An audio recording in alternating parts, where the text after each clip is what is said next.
भगवान विष्णु ने मत्स्य रूप क्यों धारण किया? हयग्रीव असुर ने वेदों को क्यों चुराया? भगवान विष्णु हयग्रीव रूप में कैसे प्रकट हुए? हम आपको लेकर चलेंगे एक अनोखी यात्रा में, जहां हम जानेंगे वेदों की उत्पत्ति, मत्स्यावतार की कथा, हयग्रीव असुर का रहस्य,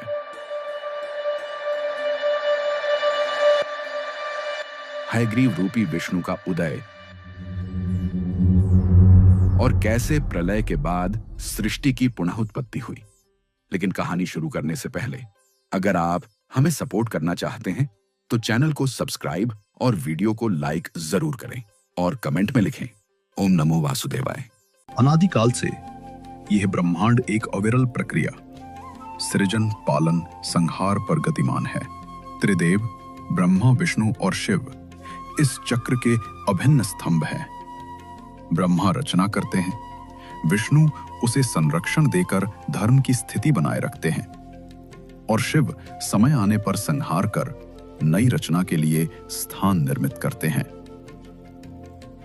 फिर वही अनादि चक्र नए कल की दांवपेच के साथ फिर आरंभ होता है। सृष्टि की वंश परंपरा में एक नाम सर्वाधिक गौरवशाली है, ऋषि कश्यप। ऋषि कश्यप ब्रह्मा के मानस पुत्र थे।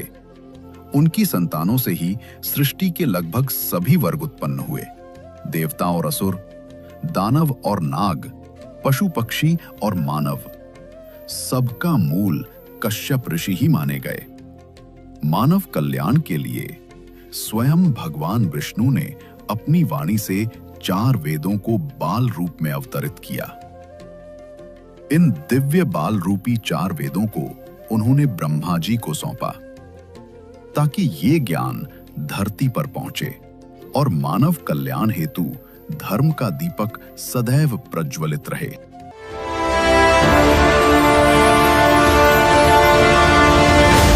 विष्णु लोक की दिव्य प्रभा में भगवान विष्णु, उनके समीप माता लक्ष्मी विराजी हैं। दोनों अदिति के गौरव समारोह की चर्चा कर रहे हैं। हे महादेवी, ये सचमुच पावन अवसर है। आज अदिति को देव माता के रूप में सम्मानित किया जा रहा है। देवगढ़ का तेज और उनकी शक्ति सब उन्हीं के पालन और संस्कारों का फल है। प्रभु, आपने सत्य कहा। अदिति का मातृत्व ही धर्म और देवत्व की नींव है। उनकी करुणा और संस्कार ने ही देवों को महान बनाया है। यही कारण है कि ये समारोह केवल उनका सम्मान नहीं बल्कि धर्म और मातृत्व का उत्सव है। हाँ प्रभु, आज उनका गौरव केवल देवताओं तक सीमित नहीं, ये तो समस्त माताओं के लिए आदर्श है, आने वाले युगों के लिए एक शिक्षा। महादेवी, चलो अब देर ना करें, देव सभा हमारी प्रतीक्षा कर रही होगी। दोनों उत्साहित होकर दिव्य आभा के साथ स्वर्ग की ओर प्रस्थान करते हैं। देव सभा में माता अदिति का गौरव समारोह आरंभ हो चुका है। सभी देवगण उनकी स्तुति कर रहे हैं और भगवान विष्णु स्वयं उनके मातृत्व की महिमा का गान कर रहे हैं। देव माता, आपका मातृत्व केवल देवों का आधार नहीं बल्कि संपूर्ण धर्म का स्तंभ है। आपकी गोद ने देवत्व को जन्म दिया है और आपके संस्कारों ने इन्हें अमर बना दिया है। प्रभु, यह गौरव मेरा नहीं, यह तो मेरे पुत्रों का है। आज जो सम्मान मुझे मिल रहा है वह केवल उनकी तपस्या और कर्म से संभव है। देव माता, आपके पुत्र आपके आशीर्वाद से धर्म का मार्ग प्रकाशित करते हैं। काश मैं भी आपकी गोद से जन्म ले पाता, क्योंकि आपका मातृत्व स्वयं धर्म का आलय है। आपके आंचल में जन्म लेना मेरे लिए भी सर्वोच्च गौरव होगा। प्रभु, आप पालन करता होकर यह कहते हैं तो मेरे लिए इससे बड़ा सम्मान कोई नहीं। यदि स्वयं विष्णु मेरी संतान कहलाएं, मेरे लिए यह मातृत्व का परम धन्य क्षण होगा। देव माता, आपका त्याग और करुणा आने वाले युगों के लिए शिक्षा है। आपका मातृत्व देवताओं की सीमा से परे, धरा से आकाश तक समस्त जगत को आलोकित करता है और आपके आशीर्वाद से ही यह गौरव शाश्वत बना रहेगा। प्रभु, समारोह जय भगवान विष्णु, जय माता लक्ष्मी के घोष से गूंज उठती है। माता लक्ष्मी की जय, भगवान विष्णु की जय, माता लक्ष्मी की जय, भगवान विष्णु की जय। भगवान विष्णु और माता लक्ष्मी के विदा होने के बाद सभी देवगण माता अदिति का गौरव समारोह पूर्ण करते हैं।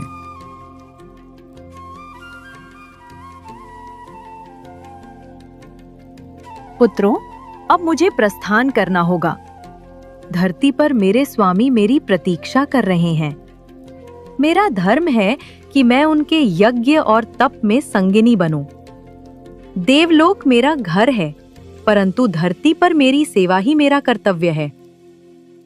देवगण आदर और भावुकता से उन्हें विदा करते हैं और देव माता अदिति अपने पुत्रों को आशीर्वाद देकर धरती पर प्रस्थान करती हैं। धरती पर ऋषि कश्यप का आश्रम। यहाँ प्रतिदिन यज्ञ और अनुष्ठान नियमित रूप से होते हैं। देव माता अदिति भी समय पर पहुंचती हैं और पूरे भाव से यज्ञ कार्य में सम्मिलित होती हैं। ये उनका नित्य धर्म है, पति का संग देना और धर्म कार्य में सहभागी होना। हे देव माता अदिति, जब मैं मंत्रोच्चार करता हूँ तो मुझे स्वर्ग सभा का दृश्य याद आता है। कैसे देवगण और मेरा नाम गौरव से समस्त ब्रह्मांड में गूंजा है। उनके धर्म पालन ने हमें सम्मानित किया है। स्वामी, यह आपके तप और आशीर्वाद का ही फल है। मैंने केवल उन्हें जन्म दिया, पर आपने उन्हें धर्म का मार्ग दिखाया। देवत्व आपके संस्कारों का ही विस्तार है। हाँ, पर जितना मेरा नाम देवों ने ऊंचा किया है, उतना ही दनु के हयग्रीव ने उसे कलंकित किया है। उसका अहंकार और दंभ धर्म को बार बार लांघने का प्रयास करता है। असुर केवल शक्ति में विश्वास करते हैं। उसके हृदय में धर्म के लिए कोई स्थान नहीं है। इसीलिए उनके तेज में प्रकाश नहीं, केवल दहन है। दानु का पुत्र हयग्रीव, मुझे आशंका है देव माता, वह गर्व और अहंकार में इतना डूब चुका है, उसकी प्यास केवल सत्ता है और उसी लालसा में वो समस्त ब्रह्मांड को अंधकार में ढकेल देगा। कश्यप आश्रम में यज्ञ संपन्न हो चुका है। मंत्रों की ध्वनि थम रही है, पर वातावरण अब भी पवित्रता से भरा है। ऋषि कश्यप और अदिति यज्ञ के फल और देवों के गौरव की चर्चा कर रहे हैं।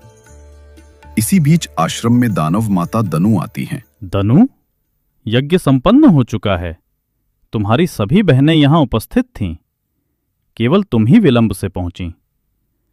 धर्म में ये शिथिलता अस्वीकार्य है। स्वामी, आप जानते हो, पुत्र की ओर से नजर हटाना कठिन है। दिन ब दिन उसकी क्रूरता और असुरी शक्ति बढ़ रही है।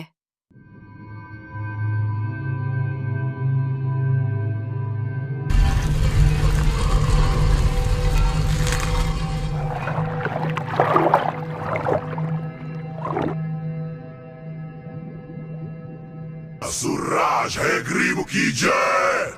असुरराज हयग्रीव की जय!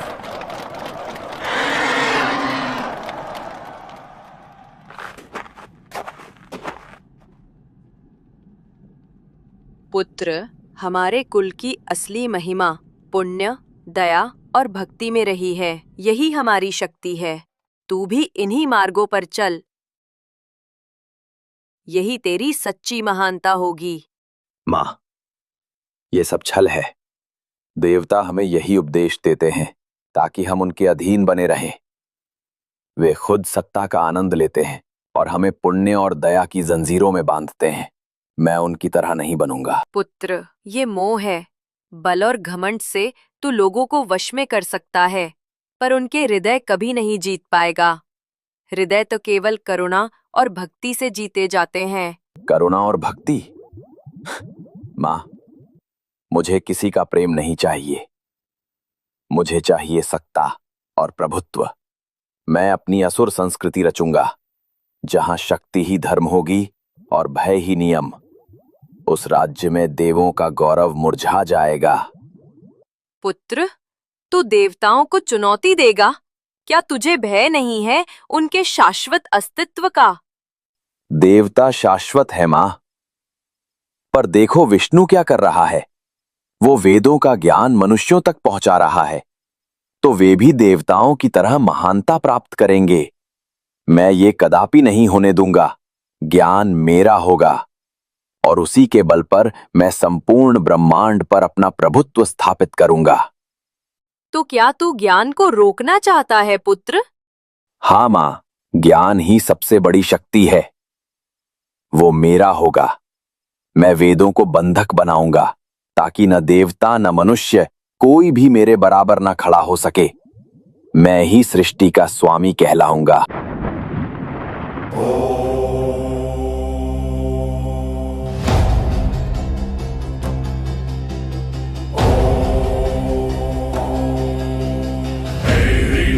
चामुंडाय विचये, ओम ऐं क्लीं चामुंडाय विचये। तप तप हयग्रीव तपस्यति जप जप महामायां तुष्टयति।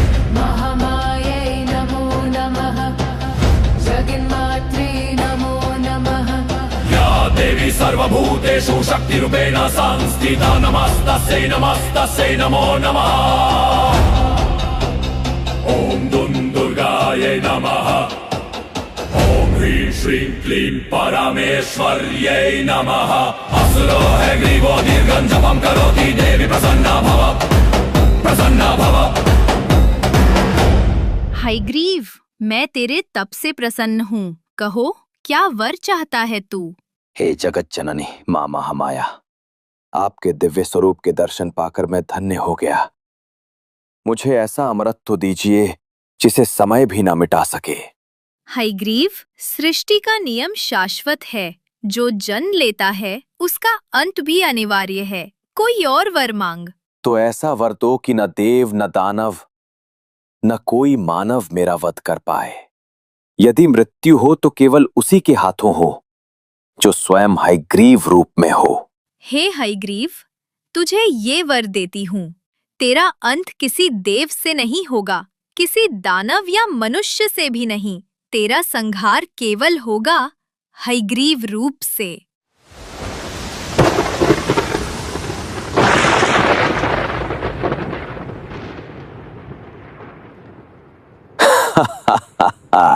अब मैं अजेय हूं। विष्णु वेद मनुष्यों तक पहुंचा रहा है। यदि मनुष्य वेद पा गए तो वे भी देवताओं के समान महिमा को प्राप्त करेंगे। मैं ये कभी नहीं होने दूंगा। ज्ञान मेरा होगा, वेद मेरे अधीन होंगे और उसी ज्ञान से मैं संपूर्ण ब्रह्मांड पर अपना आधिपत्य स्थापित करूंगा। मैं अपनी दानव संस्कृति रचूंगा और संपूर्ण ब्रह्मांड पर राज करूंगा।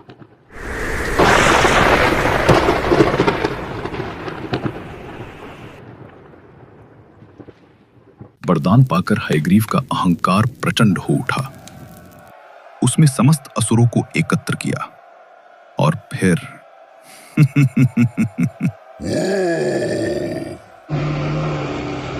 आरंभ हुआ विनाश का तांडव।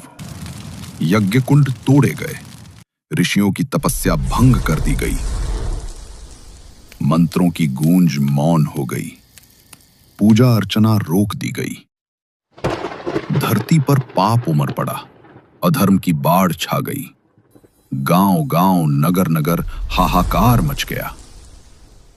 देवों की आराधना रुकी, धर्म का प्रकाश बुझ गया और संपूर्ण ब्रह्मांड गूंज उठा, त्राही त्राही त्राही। स्थान है ब्रह्मलोक। जहां सदा शांति थी, आज वहीं आकाश चिंता से घिरा है। चारों वेद अधीर हो उठे, एक दूसरे से पुकारने लगे, हम कब धरती पर भेजे जाएंगे? कब मानवता को ज्ञान देंगे? हे ब्रह्मदेव, हमें कब धरा पर भेजोगे? हाँ, कब भेजोगे? धरती पर पाप और अधर्म बढ़ गया है। यज्ञ भंग हो चुके हैं। अंधकार ने समस्त सृष्टि को घेर लिया है। क्या ऐसे समय वेदों को धरा पर भेजना उचित होगा? हे वेदों, तुम सृष्टि की जड़ हो, ज्ञान और धर्म का सार हो, पर जब तक ये अंधकार नहीं मिटता, जब तक विष्णु जी का संकेत नहीं आता, तुम्हें यहीं रुकना होगा। जब तक मैं लौट कर ना आऊं, तुम अपने स्थान से बाहर मत जाना। जब सृष्टिकर्ता ब्रह्मा जी कैलाश पर्वत पर भगवान शंकर से मिलने गए, परंतु उनकी अनुपस्थिति में एक महान संकट घटित हुआ। चारों वेद जो ज्ञान और धर्म का आधार हैं, असुर हयग्रीव ने चुरा लिए। कपट और अंधकार से भरे मन के साथ हयग्रीव उन्हें लेकर चला गया महासागर की गहराइयों में। वहां जल के नीचे स्थित अपने रहस्यमयी राज्य में उसने वेदों को छिपा दिया, मानो दिव्य ज्ञान को अंधकार में कैद करना चाहता हो। वेदों के बिना सत्य का प्रकाश बुझने लगा, सृष्टि का संतुलन डगमगाने लगा। यही वो अध्याय था जब संपूर्ण ब्रह्मांड को ईश्वरीय हस्तक्षेप की प्रतीक्षा थी, क्योंकि केवल परम सत्ता ही उस पावन ज्ञान को पुनः स्थापित कर सकती थी।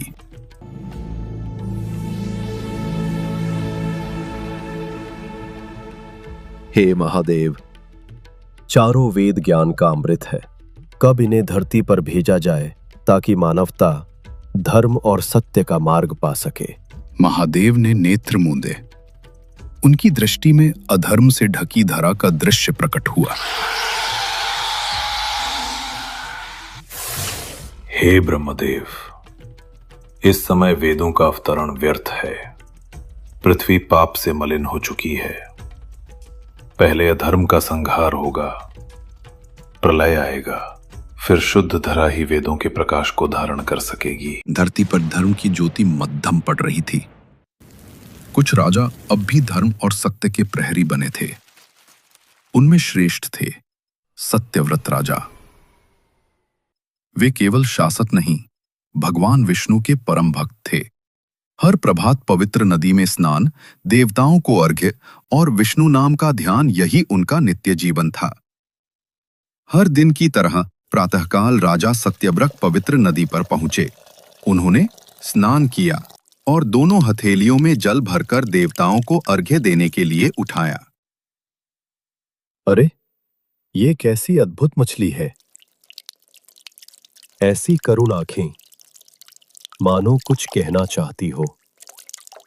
राजन, मेरी रक्षा कीजिए, बड़ी मछलियां मुझे निगल जाएंगी। मैं असहाय हूँ, आप ही मेरी शरण हैं। नन्ही प्राणी, भय मत कर, मैं तुझे बचाऊंगा। उन्होंने उस छोटी मछली को कमंडल में रख लिया, परंतु यह कोई साधारण घटना न थी। अगले ही दिन मछली इतनी बड़ी हो गई कि कमंडल छोटा पड़ गया। राजा ने उसे बड़े पात्र में डाला, पर वहां भी वह सीमाओं को लांघ गई। फिर सरोवर में छोड़ा गया, किंतु वहां भी वह सरोवर के विस्तार से बड़ी हो गई। राजा के मन में आश्चर्य बढ़ता गया। यह कोई सामान्य मछली नहीं, इसके पीछे कोई दिव्य रहस्य छिपा है। अंततः राजा सत्यव्रत ने निश्चय किया, अब इस अद्भुत मछली का स्थान केवल समुद्र ही हो सकता है। राजा ने श्रद्धा से मछली को समुद्र में प्रवाहित किया, और तभी समुद्र की तरंगे स्वर्णिम प्रकाश से जगमगा उठीं। राजन, भय मत करो, मैं ही विष्णु हूं। यह मेरा मत्स्य अवतार है। 7 दिन बाद प्रलय आरंभ होगा। आकाश फट पड़ेगा, बादल गर्जन के साथ वर्षा बरसाएंगे, पृथ्वी जलधाराओं में डूब जाएगी, नदियां और समुद्र सब सीमा तोड़ देंगे, धरती का कोई भाग शेष नहीं रहेगा। वनस्पति, पर्वत, जीव जंतु सब इस जलराशि में विलीन हो जाएंगे। परंतु ये अंत नहीं होगा, नया प्रारंभ यहीं से जन्म लेगा। राजन, जब वो समय आए, तब तुम सप्त ऋषियों, जीव बीज, अन्न बीज, औषधियां और वेदों का ज्ञान लेकर उस दिव्य नौका में बैठना। भगवान के आदेश के बाद राजा सत्यव्रत ने समय न गवाया। उन्होंने तुरंत अपनी रानी के साथ मिलकर धरा की धरोहरें संजोनी शुरू कर दी। ऋषियों के आश्रमों से ज्ञान और वेद संहिताएं, जंगलों से औषधियां और जड़ी बूटियां, खेतों से अन्न और बीज, गायों से प्राप्त जीवनदायिनी दुग्ध परंपरा और पृथ्वी पर बसे प्रत्येक जीव का बीज रूप, सब कुछ एकत्र किया गया। सप्त ऋषियों को भी साथ लिया गया, क्योंकि वही धर्म और ज्ञान की परंपरा के वाहक थे। राजा और रानी दिन रात लगन से इन अमूल्य निधियों को संजोते रहे। हर वस्तु को नौका के लिए सुरक्षित रखा गया, और फिर वो दिन निकट आने लगा जिसकी चेतावनी स्वयं भगवान विष्णु ने दी थी। भूमंडल से भी परे, आकाश गंगा के पार, अवसागर महासिंधु के अथाह शून्य में भगवान विष्णु 10,000 वर्षों से महासंग्राम में लीन थे। उन्होंने असंख्य अंधकारी शक्तियों और महाप्रलयकारी असुरों को पराजित कर भवसागर की गहराइयों में विसर्जित कर दिया। परंतु ये महायुद्ध इतना लंबा और भीषण था कि युद्ध के उपरांत विष्णु थकान से निढाल हो गए। उन्होंने शारन धनुष गले से बिना उतारे ही शिलाखंड पर पीठ टिकाकर गहन योग निद्रा में लीन हो गए। समस्त लोकों में अज्ञान और अंधकार फैल गया। देवताओं ने व्याकुल होकर ब्रह्मा की शरण ली। प्रभु, अब धर्म का दीपक बुझने ही वाला है, कृपया उपाय बताइए। ब्रह्मा जी ने गंभीर स्वर में कहा, इस संकट का निवारण केवल विष्णु कर सकते हैं। तब सभी देवता और स्वयं ब्रह्मा विष्णु के पास पहुंचे तो ये दृश्य देखकर वे स्तब्ध रह गए। योग निद्रा में लीन प्रभु का सिर, धनुष डोरी उनके गले में गहराई तक धंसती जा रही थी, मानो संपूर्ण ब्रह्मांड का तनाव उसी एक डोरी में बंध गया हो। देवताओं के हृदय कांप उठे। वे आपस में सोचने लगे, यदि हम प्रभु को सीधे जगा दें तो उनकी योग निद्रा भंग होगी और ये तो महापाप होगा। लेकिन यदि इस प्रत्यंचा को ऐसे ही रहने दें तो ये उनके गले को और दबाती जाएगी। न निद्रा तोड़ सकते हैं, न डोरी हटा सकते हैं। ये कैसी दुविधा है। तब ब्रह्मादेव ने सूक्ष्म दीमक उत्पन्न किए और उन्हें संकेत करते हुए कहा, देखो प्रभु का सारन धनुष धरती पर टिका है। तुम जाओ और उसी स्थान की डोरी को चबा डालो। परंतु दीमक भयभीत होकर बोले, प्रभु, ये तो महापाप होगा। हम प्रभु की योग निद्रा को भंग करेंगे तो हम पर दोष लगेगा। ब्रह्मा ने उन्हें आश्वस्त किया, मत डरो, मैं तुम्हें वरदान देता हूं। जब तक कोई वस्तु यज्ञ या आहुति में अर्पित ना हो, तब तक उस पर तुम्हारा अधिकार रहेगा। ये तुम्हारा शाश्वत धर्म होगा।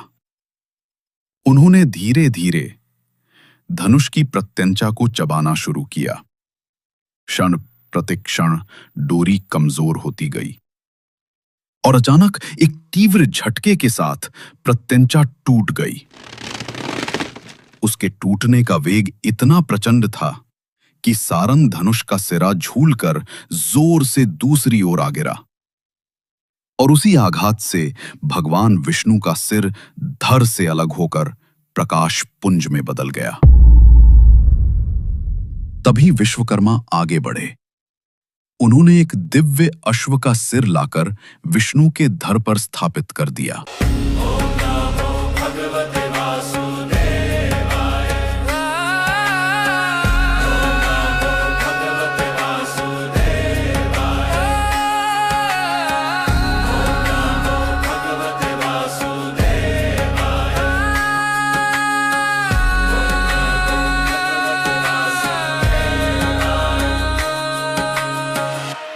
हे देवताओं, ये सब मेरी ही लीला थी। दैत्य हयग्रीव को देवी महामाया से ये वरदान प्राप्त था कि उसका वध न किसी देवता से हो सकता था, न किसी असुर से, और न ही किसी मनुष्य से। उसका अंत केवल हयग्रीव रूप से ही संभव था, और इसलिए मैं इस अश्वमुखी हयग्रीव स्वरूप में प्रकट हुआ हूं, ताकि उसके अधर्म का संहार करूं और वेदों की पुनः रक्षा करूं। अब इस हयग्रीव रूप में मैं उस दैत्य का विनाश करूंगा। 7 दिन बीत चुके थे और वो क्षण आ पहुंचा जिसकी चेतावनी स्वयं भगवान ने दी थी। आकाश अब भयावह हो उठा। बादल गर्जना के साथ फटने लगे। बिजलियों की चमक मानो आकाश और धरती के बीच अंतिम संवाद कर रही थी। नदियां और समुद्र अपनी सीमा तोड़कर धरती को पूरी तरह डुबाने लगे। हर जीव भय से कांप रहा था। ये था महाप्रलय, जहां हर दिशा में बस जल ही जल था। महाराज, ये तो अंत जैसा प्रतीत हो रहा है। क्या हम जीवित बचेंगे? मत भय करो, नारायण ने वचन दिया है, वे हमें इस प्रलय से पार कराएंगे। ओम नमो भगवते वासुदेवाय। हे प्रभु, अपनी लीला से हमारी रक्षा कीजिए। नौका प्रलय की प्रचंड लहरों पर डगमगा रही थी। हर प्राणी भयभीत था, परंतु राजा रानी और सप्तऋषियों का विश्वास अटूट था कि विष्णु स्वयं अपने वचन के अनुसार इस प्रलय में धर्म और जीवन की रक्षा करेंगे।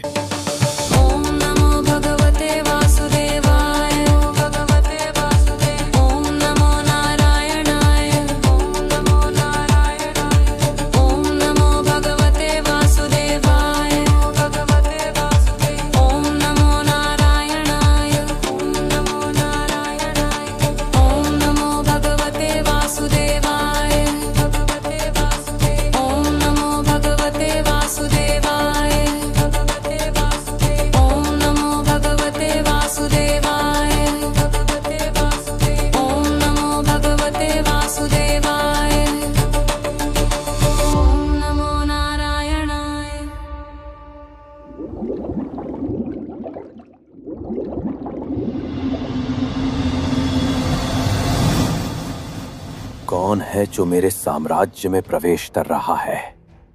यह सिर्फ अंधकार का राज है। हयग्रीव, ज्ञान को कैद करने का साहस तुझसे ही हो सकता था। मैं इन्हें मुक्त करने आया हूं। ये वेद अब किसी के नहीं, मैंने इन्हें जकड़ लिया है। ये सृष्टि की आत्मा है, तू इन्हें कैद कर कैसे सोच सकता है कि तेरे बन जाएंगे? सृष्टि की आत्मा? अब ये वेद असुरों की शक्ति है। हम इन्हीं से नया साम्राज्य रचेंगे। वेद साम्राज्य बनाने के लिए नहीं, सृष्टि को चलाने के लिए हैं। इनका अपमान तू स्वयं अपने विनाश को बुला रहा है। विनाश?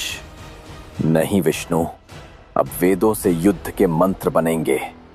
हर सूक्त से दानव संस्कृति का जन्म होगा, धर्म का अंत होगा और असुरों का युग शुरू होगा। तेरा समय समाप्त हो चुका है हयग्रीव। वेद अब मुक्त होंगे और तेरा अंत निश्चित है। तो आ, लड़ मुझसे। देखते हैं कौन शक्तिशाली है, तेरा तथाकथित धर्म या मेरी असीम शक्ति।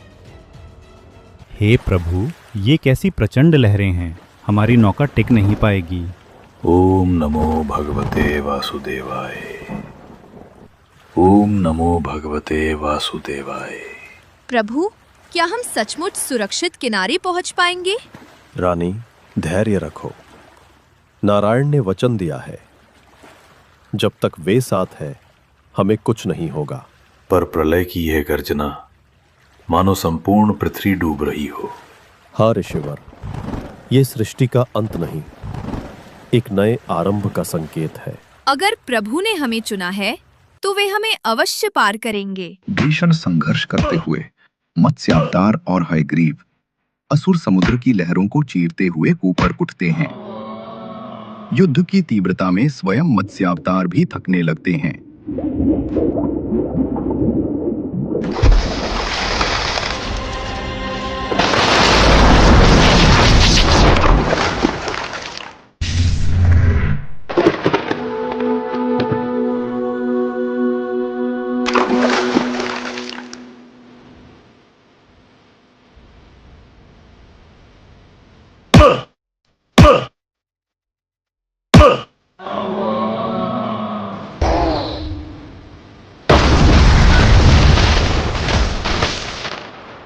जब हयग्रीव असुर और हयग्रीव रूपी विष्णु का युद्ध जारी रहता है, तभी मत्स्यावतार समुद्र की गहराइयों में उतरते हैं, वेदों को सुरक्षित करने के लिए।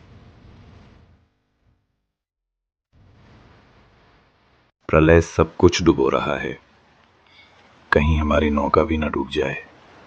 महाराज, प्रभु ने वचन दिया था, पर ये लहरें हमें निगल रही हैं। धैर्य रखो, नारायण कभी वचन नहीं तोड़ते। वो समय आने पर अवश्य प्रकट होंगे। अगर वे देर कर गए तो ये बीज, ये औषधियाँ सब नष्ट हो जाएंगे। हे नारायण, हम आपकी प्रतीक्षा कर रहे हैं, कृपा कर शीघ्र आओ। हमारे प्राण अब आपकी शरण में है। समुद्र की गहराइयों में भगवान मत्स्यावतार उतरे। हयग्रीव के असुर सैनिक मार्ग में पहरा दे रहे थे, पर भगवान के सामने उनका सामर्थ्य क्षण भर भी टिक न सका। एक एक कर सभी राक्षसों का संहार हुआ और फिर भगवान उस स्थान तक पहुंचे जहां वेद मायावी बंधनों में कैद थे। अपने दिव्य स्पर्श से उन्होंने उन बंधनों को तोड़ा। वेद मुक्त हो गए और सृष्टि का ज्ञान पुनः सुरक्षित हो गया। भगवान वेदों को अपने साथ लेकर नौका तक पहुंचे।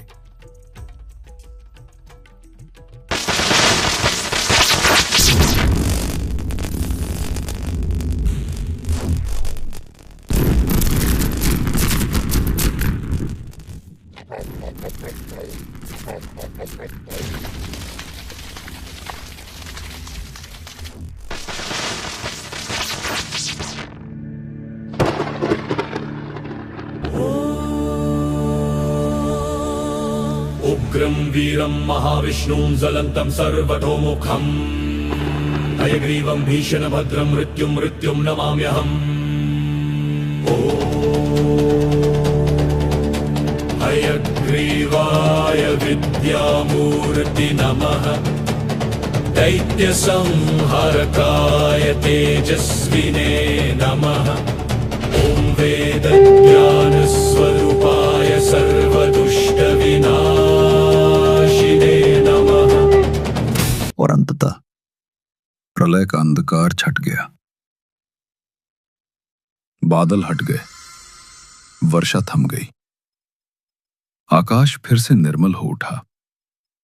भगवान विष्णु मत्स्यावतार ने अपने श्रृंग से बंधी नौका को खींचकर सुरक्षित मार्ग दिखाया। वह नौका जाकर मलय पर्वत की ऊंचाइयों पर ठहर गई। प्रलय के भय के बाद जीवन ने फिर से अपनी राह पाई। सप्तऋषियों के मंत्रों के साथ वेदों का पुनः प्रतिष्ठान हुआ। धर्म की ज्योति फिर से प्रज्वलित हुई।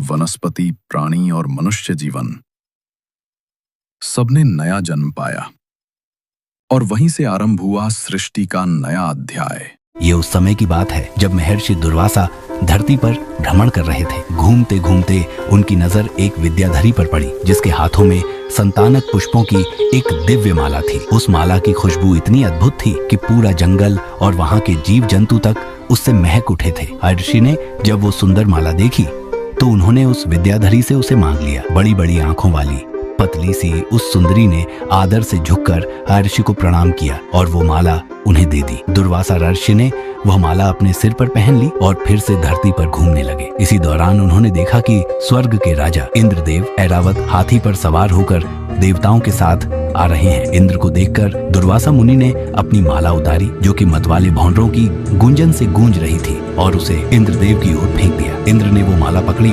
और उसे अपने ऐरावत हाथी के सिर पर सजा दी। उस पल ऐरावत ऐसा लग रहा था मानो कैलाश पर्वत की चोटी पर माँ गंगा विराज रही हो, लेकिन हुआ कुछ और ही। हाथी मस्त था और माला की सुगंध से आकर्षित होकर उसने उसे सूंघा और फिर जमीन पर फेंक दिया। ये देखकर महर्षि दुर्वासा का गुस्सा 7वें आसमान पर पहुंच गया। उन्होंने इंद्रदेव की ओर देखा और क्रोध से भरकर बोले, अरे ओ इंद्र, तू ऐश्वर्य के घमंड में इतना अंधा हो गया है कि तुझे कुछ दिख ही नहीं रहा। तू बड़ा ही अभिमानी निकला। मैंने तुझे जो माला दी, जो सुंदरता और शक्ति की प्रतीक थी, तूने उसका जरा भी आदर नहीं किया। न तूने कोई प्रणाम किया, न धन्यवाद कहा और ना ही प्रेम से मुस्कुराकर उसे अपने सिर पर सजाया। अरे मूर्ख, तुझे क्या लगता है ये माला तुझे ऐसे ही मिल गई? ये साधारण चीज नहीं थी, मेरी दी हुई थी। उसका तो कोई मोल ही नहीं था और तूने उसे जमीन पर फेंकवा दिया। इसलिए सुन ले, अब तेरा तीनों लोगों का वैभव खत्म हो जाएगा। तू मुझे आम ब्राह्मण समझ बैठा है, इसलिए तूने मेरा अपमान कर डाला। लेकिन अब भुगत, क्योंकि जिस माला को तूने तिरस्कार से फेंक दिया, उसी के साथ तेरी तीनों लोगों की समृद्धि भी मिटी गई।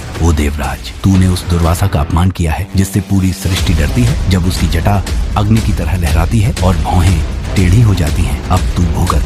जब दुर्वासा मुनि का क्रोध अपने चरम पर पहुंचा तब इंद्र को होश आया। वो तुरंत ऐरावत से उतरकर मुनिवर के चरणों में गिर गया और विनती करने लगा, महाराज मुझे क्षमा करें, मुझसे भूल हो गई। दुर्वासा मुनि कुछ नरम हुए लेकिन बोले, इंद्र तुम ये समझ लो मैं कोई सौम्य सरल मुनि नहीं हूँ, मेरे अंदर क्षमा नहीं बस आग है। गौतम वशिष्ठ जैसे महर्षियों ने तुझे सिर चढ़ा रखा है, इसीलिए तुम खुद को बहुत बड़ा समझ बैठे हो, लेकिन मैं दुर्वासा हूँ, मुझ में क्षमा नहीं सिर्फ तपा हुआ तेज है। आज तुमने मेरी भी अवहेलना कर डाली और अब रो रहे हो। क्या तुम नहीं जानते कि त्रिलोक में मेरी लहराती जटाओं और गुस्से से भरी भौहों को देखकर सब कांपते हैं। अब बार बार ये माफ कर दो का ढोंग मत कर, मैं तुझे क्षमा नहीं कर सकता। इतना कहकर दुर्वासा मुनि वहां से चले गए और इंद्र भी भारी मन से ऐरावत पर चढ़कर अमरावती की ओर लौट गया। हे श्रोतागणों, बस तभी से इंद्र और देवताओं के साथ साथ तीनों लोक, देवलोक, मृत्युलोक और पाताल अपनी समृद्धि खोने लगे। पेड़ पौधे मुरझा गए, यज्ञ रुक गए, तपस्वियों ने तप करना छोड़ दिया, लोगों ने धर्म दान पुण्य से मुंह मोड़ लिया। हर तरफ बस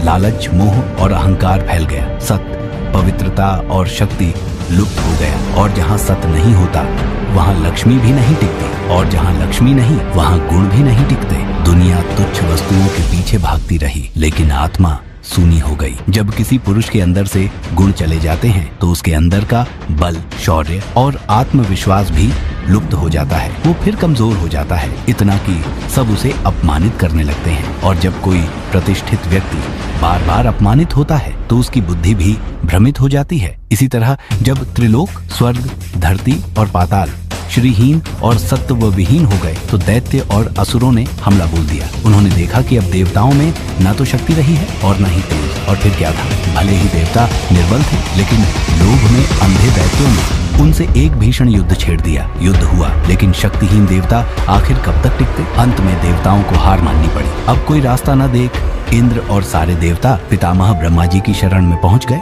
सब देवताओं ने मिलकर ब्रह्मा जी को पूरा वृत्तांत सुनाया। स्वर्ग का पतन, यज्ञों का रुकना, लोगों का धर्म से दूर होना और अंत में अपनी हार। ब्रह्मा जी बोले, हे देवगणों, तुम्हारा संकट बहुत बड़ा है, अब एक ही उपाय है, जाओ भगवान विष्णु की शरण में जाओ, वही परावरेश्वर हैं। उन्हीं से सृष्टि की उत्पत्ति होती है, वही पालन करते हैं और वही संहार भी। वे सब में व्याप्त हैं, अजन्मा है, अनंत है, अजेय हैं, वे कारण भी हैं और कारणों के भी परे हैं, वो तुम्हारी रक्षा जरूर करेंगे। ब्रह्मा जी ने इतना कहा और खुद भी देवताओं के साथ क्षीर सागर के उत्तर तट की ओर चल दिए। वहां पहुंचकर ब्रह्मा जी ने देवताओं के साथ मिलकर भगवान नारायण की स्तुति शुरू की। हे प्रभु, आप सबसे सूक्ष्म हैं, सबसे भारी हैं, आप ही पृथ्वी का आधार हैं, आप सर्वेश्वर हैं, अव्यय हैं, आप ही अनंत हैं, अजन्मा हैं, सारा ब्रह्मांड आप में स्थित है, आपसे उत्पन्न हुआ है और आप ही सब में विद्यमान हैं। आप परमात्मा हैं जिसमें कोई गुण, कोई बंधन नहीं, शुद्ध से भी परम शुद्ध। आप पर ही मुनिजन ध्यान करते हैं मोक्ष की आशा में। हे विष्णु, आप काल के प्रभाव से परे हैं, न कला, न काष्ठा, न मुहूर्त आप पर कुछ भी असर नहीं डाल सकता। हे नारायण,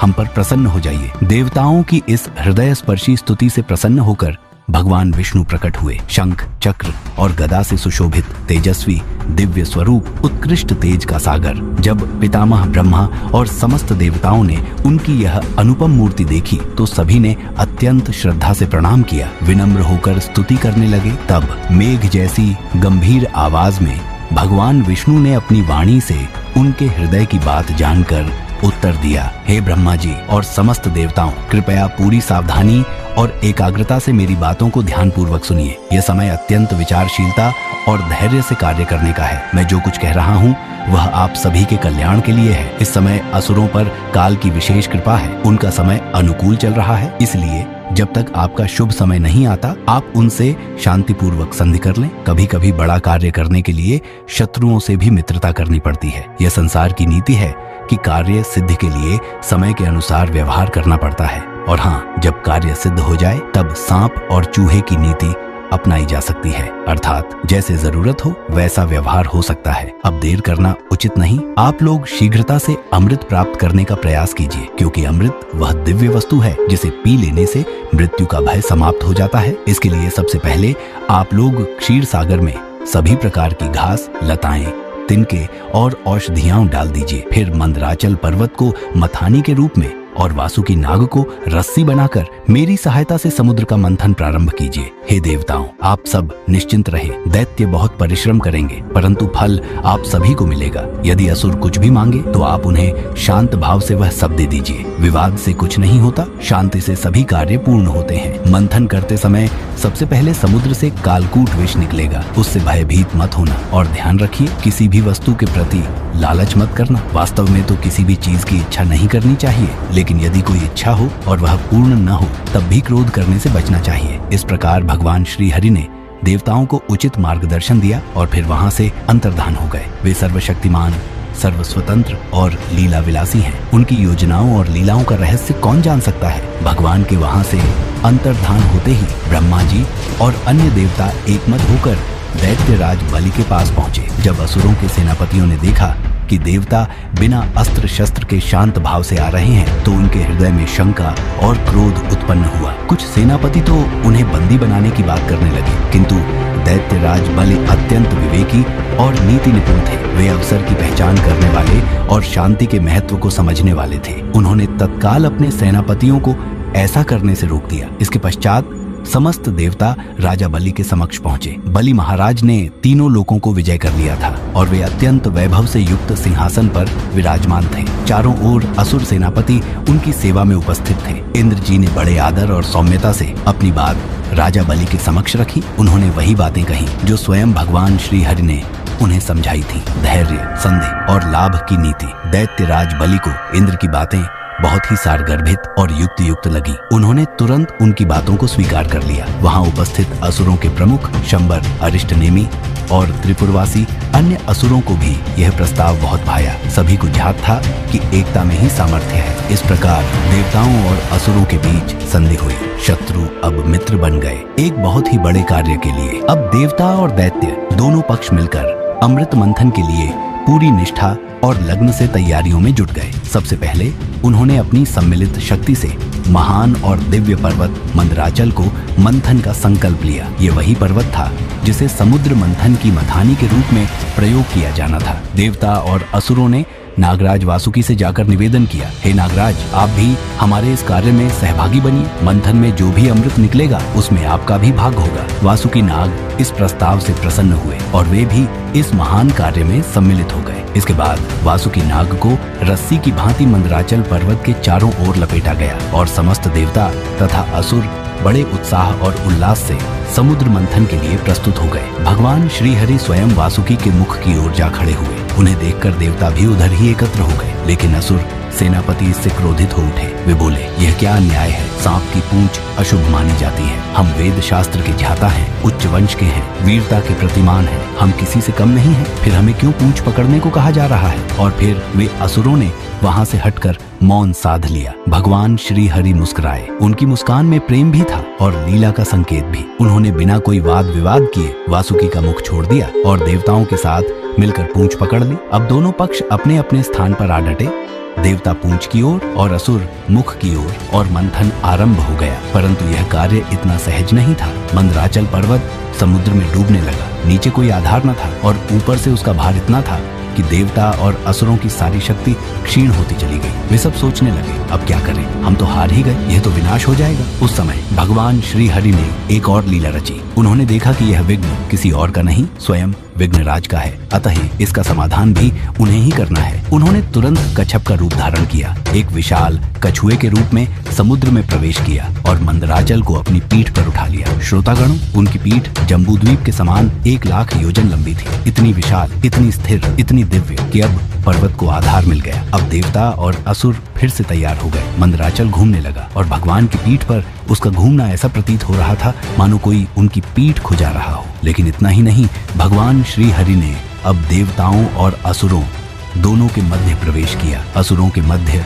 वे असुर रूप में, देवताओं के मध्य देव रूप में और वासुकी नाग में निद्रा के रूप में प्रविष्ट हो गए। उन्हीं की कृपा से सब में शक्ति और उत्साह का संचार हुआ। पर्वत के ऊपर भी वे स्वयं सहस्रबाहु रूप में स्थित हो गए, अपने असंख्य भुजाओं से पर्वत को स्थिर करते हुए। उसी समय ब्रह्मा जी, शंकर जी, इंद्र और अन्य देवगण आकाश से उनकी स्तुति करने लगे। उनके ऊपर आकाश से पुष्पों की वर्षा होने लगी। पूरा ब्रह्मांड उस दिव्य क्षण का साक्षी बन गया। समुद्र मंथन की प्रक्रिया जैसे जैसे आगे बढ़ने लगी, वैसे वैसे उसमें अनेक अद्भुत और विस्मयकारी चीजें प्रकट होने लगी। समुद्र मंथन से पहले अमृत का कोई संकेत नहीं था, परंतु जैसे ही मंथन के परिणाम स्वरूप और भी दिव्य पदार्थ उभरने लगे, वैसे ही कालकूट विष भी बाहर आया। यह विष इतना प्रचंड था कि उसकी महाकालात्मक गंध से पूरा आकाश आक्रांत हो गया। समुद्र का जल भी जैसे उस विष के प्रभाव से उबालने लगा। सभी देवता और असुर इस विष को देखकर भयभीत हो उठे। वे एक दूसरे से पूछने लगे, यह क्या है? इस विष को कैसे नष्ट किया जाए? देवता और असुर दोनों इस विष के भय से कांप रहे थे, क्योंकि वह विष न केवल जीवन के लिए खतरे का कारण था, बल्कि यह ब्रह्मांड के संहार का कारण भी बन सकता था। सभी देवताओं के हृदय में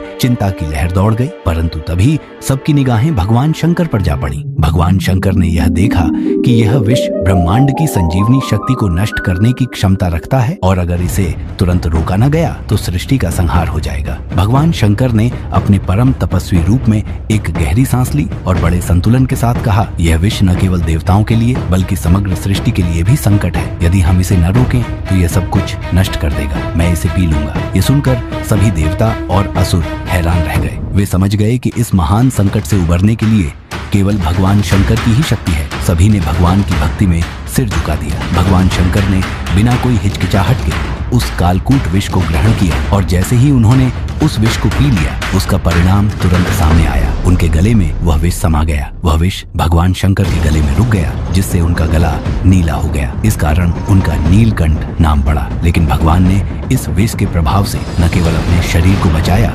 बल्कि उन्होंने सृष्टि की सुरक्षा भी की। वह विष जैसे ही भगवान के शरीर में समा गया, सब देवता और असुर उन्हें निहारते हुए उनकी महानता को प्रणाम करने लगे। हे भगवान शंकर, आप सच्चे रक्षक हैं। आप ही हमें जीवन देते हैं और आप ही हमारे संकटों को हरते हैं। ये नारे आकाश में गूंजने लगे। भगवान शंकर ने उस विष को पीने के बाद भी न केवल अपने शरीर को सुरक्षित रखा, बल्कि उन्होंने अपने दिव्य गुण से सृष्टि को संकटों से बचाया। इसके बाद समुद्र मंथन से अमृत प्राप्त हुआ। जैसे ही अमृत समुद्र मंथन से उभरकर ऊपर आया, सभी देवता और असुर उसकी ओर बढ़ने लगे। लेकिन अमृत के वितरण के समय एक बड़ी घटना घटी। देवताओं और असुरों के मध्य अमृत को लेकर संघर्ष हुआ। असुरों ने अमृत को देवताओं से पहले प्राप्त करने के लिए अपनी सारी शक्ति लगा दी। तब भगवान श्री हरि ने अपना रूप प्रकट किया। वे मोहिनी रूप में प्रकट हुए ताकि अमृत को सही प्रकार से बांटा जा सके। भगवान की मोहिनी रूप में उपस्थिति ने सभी को मंत्रमुग्ध कर दिया। वे अत्यंत सुंदर, आकर्षक और अपूर्व रूप में दिख रहे थे। उनकी सुंदरता और आभा ने सभी के हृदयों में मोह पैदा कर दिया। भगवान मोहिनी ने अमृत का वितरण बड़े कुशलता से किया और असुरों को उनके लालच से दूर कर दिया। उन्होंने देवताओं को अमृत दिया और असुरों को कुछ भी नहीं मिलने दिया। असुरों ने इस पर विरोध किया, लेकिन भगवान मोहिनी ने उनका सब्र और संयम बनाए रखा। इस प्रकार भगवान श्री हरि ने देवताओं की रक्षा की और असुरों को उनके अपने कर्मों का फल भोगने के लिए छोड़ दिया। आखिरकार समुद्र मंथन की सफलता ने हमें यह भी सिखाया कि अगर हम सब मिलकर एकता और परस्पर सम्मान से काम करें तो हमें जीवन में कोई भी बाधा पार नहीं कर सकती। भारत में एकमात्र ऐसा मंदिर है जो भगवान विष्णु के कच्छप अवतार यानी कूर्म अवतार को समर्पित है। जी हाँ, ये है श्री कूर्मनाथ मंदिर, जो आंध्र प्रदेश के श्रीकाकुलम जिले के श्री कूर्मम नामक गांव में स्थित है। ये कोई साधारण मंदिर नहीं है। कहा जाता है कि यह मंदिर हजारों साल पुराना है और इसकी स्थापना स्वयं भगवान विष्णु के आदेश पर हुई थी। इस जगह की सबसे खास बात है यहाँ की मूर्ति। श्री कूर्मनाथ जी की जो मूर्ति यहाँ स्थापित है वो किसी आम पत्थर से नहीं बनी, बल्कि वह स्वयं भू मानी जाती है, यानी धरती से स्वतः प्रकट हुई है। इस मंदिर की वास्तुकला भी उतनी ही रहस्यमयी है। जहाँ उत्तर भारत के मंदिर ऊंचे शिखरों वाले होते हैं और दक्षिण के मंदिरों में पिरामिड जैसी छत होती है, वहीं श्री कूर्मनाथ मंदिर इन दोनों का मेल है। इसकी छत एक द्रविड़ विमान की तरह है, लेकिन उसमें छुपी है कलिंग शैली की गहराई। और तो और यहाँ हर साल माघ पूर्णिमा के दिन एक विशाल मेला लगता है, जहाँ लाखों श्रद्धालु दूर दूर से आते हैं, भगवान के दर्शन करते हैं और अपने पापों का प्रायश्चित करते हैं। ऐसी मान्यता है कि जो भक्त यहाँ आकर सच्चे मन से प्रार्थना करता है, उसके जीवन की हर बाधा समाप्त हो जाती है। श्री कूर्मम सिर्फ एक तीर्थ नहीं, ये एक अनुभूति है, एक ऐसी जगह जहाँ इतिहास, आस्था और रहस्य तीनों एक साथ जीवित हैं। तो अगली बार जब आप भगवान विष्णु के किसी अवतार की बात करें तो श्री कूर्मनाथ मंदिर की यह कहानी जरूर याद रखें, क्योंकि ये मंदिर सिर्फ एक संरचना नहीं, ये भगवान की मौजूदगी का जीवंत प्रमाण। जब पूरी धरती जल प्रलय में डूब चुकी थी, चारों ओर केवल अथाह जल ही जल था। न कोई पर्वत दिखाई देता था, न विशाल वन, न सूर्य का प्रकाश, न चंद्रमा की शीतल छाया, केवल घना अंधकार, गहन और विस्मयकारी। वह धरती जो कभी जीवन का आधार थी, अब जलराशि में एक लुप्त प्राय बिंदु मात्र बन गई थी। प्रलय ने सब कुछ अपने आगोश में ले लिया था। चारों वेद मौन थे, ऋषि मुनि अदृश्य हो गए थे और देवता भी अपनी शक्तियों को क्षीण होते देख विवश थे। दैत्य हिरण्याक्ष किसी साधारण दैत्य जैसा नहीं, बल्कि एक ऐसा तपस्वी जो वर्षों तक कठोर तपस्या में लीन रहा। उसने ब्रह्मा जी से वरदान मांगा, एक ऐसा वरदान जो उसे कोई भी मार न सके। वह बोला, मुझे कोई देवता, कोई इंसान, कोई जानवर, न असुर, न कोई भी जीव न मार सके। ब्रह्मा ने उसकी तपस्या देखकर वरदान दे दिया, पर वही वरदान उसकी शक्ति बन गया और शुरुआत हुई अधर्म की बड़ी आंधी की। हिरण्याक्ष ने अपनी जबरदस्त ताकत से सबसे पहले इंद्र देवता को हरा दिया। स्वर्ग कांप उठा, सब दहशत में थे। फिर हिरण्याक्ष ने अपनी निगाहें धरती की ओर लगाई। धरती जो सृष्टि का आधार थी, जिसके ऊपर पेड़ पौधे, जीव जंतु और इंसान थे, उस पर नजर रखते ही हिरण्याक्ष ने सोचा, अगर मैं धरती को अपना बना लूं तो पूरी सृष्टि मेरी होगी। और फिर क्या था, उसने धरती माता को अपनी बड़ी बड़ी भुजाओं से कसकर पकड़ लिया, जैसे कोई भयंकर चक्रवात हो जो सब कुछ अपने साथ उड़ा ले जाता है। वह धरती को पकड़कर नीचे ले गया, पाताल की गहराइयों में, महासागर के भीतर। धरती माता चिल्लाई, रोई, मदद मांगी, लेकिन उनकी आवाज पानी में डूब गई, कहीं सुनाई नहीं दी। सारे देवता व्याकुल हो उठे, सब दिशाएं अशुभ संकेत दे रही थीं। सबके दिलों में डर समा गया था। इंद्र, आकाश के राजा, वरुण, जल के देवता, अग्नि, अग्निदेव, सभी ने मिलकर भगवान विष्णु को पुकारा, हे प्रभु, धरती माता को बचाइए, सृष्टि को बचाइए, जीवन थम चुका है, सब कुछ खत्म हो जाएगा। तब वैकुंठ में हलचल हुई। श्री हरि विष्णु ने मुस्कुराते हुए कहा, डरने की जरूरत नहीं, मैं आता हूँ। लेकिन इस बार वे अपने आम रूप में नहीं आए, न शंखधारी, न चक्रधारी, न नर रूप में। इस बार उनका रूप था पूरी तरह अलग, एक ऐसा रूप जिसे कभी किसी ने नहीं देखा था। वराह अवतार, एक सुअर की शक्ल में, लेकिन एक देवता की ताकत से भरपूर। उनके शरीर से तेज प्रकाश फैल रहा था, उनके खुरों से ऊर्जा की किरणें निकल रही थीं, उनकी नाक से प्रलय की शक्ति को चुनौती मिल रही थी। यह रूप था धरती के रक्षक का, एक चेतावनी कि जब अधर्म सीमा पार करता है, तब ईश्वर अपने सबसे अनसुने और अद्भुत रूप में प्रकट होते हैं। वराह अवतार के साथ ही शुरू हुई धरती की नई यात्रा। जैसे ही वराह अवतार प्रकट हुए, सारी दिशाएं जैसे ठहर सी गई। सप्तर्षि भी उनकी तेज आभा के सामने नतमस्तक हो गए। उनका शरीर जलता हुआ अग्नि का समुद्र था, जैसे पूरे ब्रह्मांड की ऊर्जा उनके अंदर समा गई हो। तप से तपा, तेजस्वी और दिव्य। उनकी लंबी सूंड जैसी नाक, उनके दांत ऐसे जैसे पहाड़ भी काट सके, और उनका स्वर गरजता हुआ, गूंजता हुआ, जैसे आसमान फट पड़े। फिर उन्होंने किया एक जबरदस्त छलांग, समुद्र के गहरे पानी में कूद पड़े। ऐसा लगा जैसे समय खुद पानी के अंदर उतर गया हो। समुद्र में मच गई हलचल, जलचर भागे, नाग फुफकारने लगे,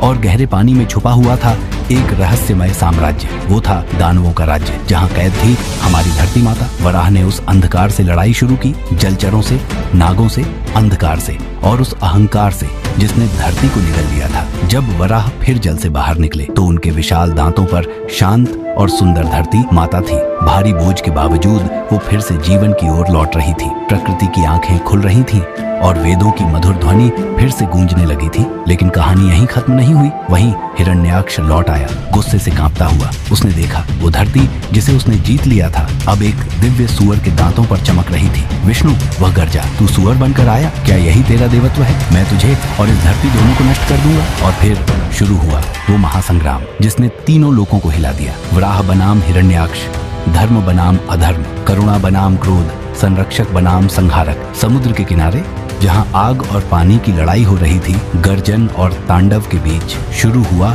वो युद्ध जिसे देखकर समय भी थम गया। यह लड़ाई इतनी बड़ी थी कि इसे कोई एक दिन में नहीं खत्म किया जा सकता था। न किसी एक युग में तलवारें टकराती रहीं, गदाएं गड़गड़ाती रहीं और ब्रह्मास्त्रों की बारिश से आसमान भी गूंज उठा। हर वार पर सागर तक हिल उठा। वराह और हिरण्याक्ष, दो ताकतें पूरी तरह अलग। एक था धरती का रक्षक और दूसरा था विनाश का देवता। समुद्र की पूरी सतह युद्ध भूमि बन गई थी। लहरों में बिजली सी चमक थी और ये दोनों जैसे आग और पानी की लड़ाई लड़ रहे हों। देवता भी दंग थे, सांसें थम गई थी, स्वर्ग में सन्नाटा छा गया था। ऋषि मुनि चुप थे और ब्रह्मा भी अपनी नजरें युद्ध भूमि से हटा नहीं पा रहे थे। फिर अचानक एक जोरदार गरज निकली, ऐसी कि पूरा ब्रह्मांड कांप उठा। समय भी मानो थम गया हो। वराह ने अपनी मजबूत दांतों से हिरण्याक्ष को चीर दिया। एक पल के लिए सब शांत हो गया और फिर वो दैत्य जो खुद को अमर समझता था धूल की तरह बिखर गया। ब्रह्मांड ने फिर से सांस ली, धर्म की शक्ति लौट आई। युद्ध तो खत्म हुआ पर एक काम बाकी था, धरती माता को वापस उसकी जगह ले जाना। वराह ने बड़ी ही सावधानी से धरती को उठाया, जल से आकाश तक का रास्ता बनाया। हर कदम पर वेदों के मंत्र गूंजने लगे, देवताओं ने फूल बरसाए, ऋषियों ने सामवेद की मधुर धुनें गाईं और वातावरण में फिर से जीवन की खुशबू फैल गई। जब वराह ने धरती को फिर से आकाश में रखा तो पहली बार प्रकृति ने मुस्कुराया। पेड़ फिर से हरे हो गए, नदियां फिर बहने लगी और सारे जीव फिर से जागे। वराह जो रक्षक बने अब बन गए पालक। उन्होंने भूदेवी की ओर देखा, मिट्टी में सजी हुई, थकी हुई परंतु दिव्य। धरती जिसने प्रहार सहे फिर भी धैर्य नहीं खोया, और विष्णु जो स्वयं सिद्ध थे उन्होंने उस धरती से विवाह किया। मैं तुम्हें सदा संजो कर रखूंगा। ये केवल एक वचन नहीं था, ये प्रकृति और परमात्मा का बंधन था, जहाँ एक ने जीवन दिया और दूसरे ने जीवन को धारण किया। यही है विष्णु का प्रेम, रक्षक भी, पति भी और पालक भी। स्मृति में सजी मूर्तियां आज भी भारत के कई प्राचीन मंदिरों में आप देखेंगे वराह को धरती को अपने 2 दांतों पर उठाए हुए। वो मूर्तियां केवल कला नहीं है, वो स्मरण है कि जब सब कुछ डूब रहा हो तो भी प्रेम और धर्म जीवित रह सकता है। वो याद दिलाते हैं कि ईश्वर केवल पूजने योग्य नहीं, वे उस मिट्टी से भी प्रेम कर सकते हैं जिसे हम पैर के नीचे रखते हैं। भूदेवी केवल पृथ्वी नहीं, एक देवी। भूदेवी कोई निर्जीव भूमि नहीं थी, वो चेतना थी, सहनशीलता की, करुणा की, पोषण की। जब विष्णु ने उनसे विवाह किया तो संदेश दिया कि प्रकृति केवल उपयोग की वस्तु नहीं, वो सम्मान और प्रेम की अधिकारी है। क्या आज हम भूदेवी से प्रेम करते हैं? क्या हम वराह जैसे रक्षक हैं या हिरण्याक्ष की तरह भक्षक? यदि हम सच में वराह को पूजते हैं तो हमें भूदेवी की भी रक्षा करनी होगी। आपने वराह की कथा सुनी, लेकिन क्या आपने कभी उन स्थलों को महसूस किया है जहां आज भी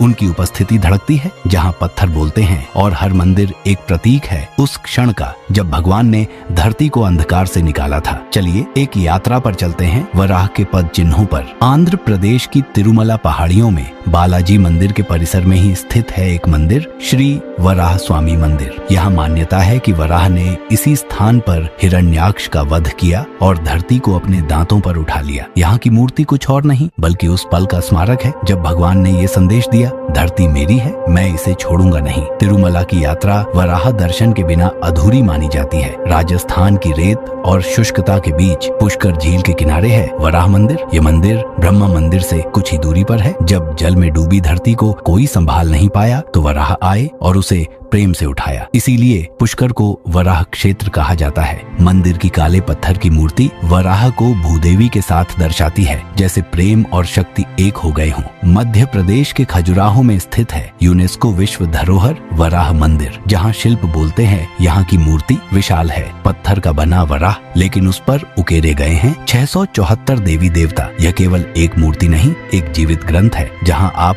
वराह की कथा को दृष्टि से, हृदय से और आत्मा से पढ़ सकते हैं। विजयवाड़ा से कुछ दूर स्थित है एक रहस्यमय गुफा वराह मंदिर, जहाँ गुफाओं में गूंजता रक्षक का नाम।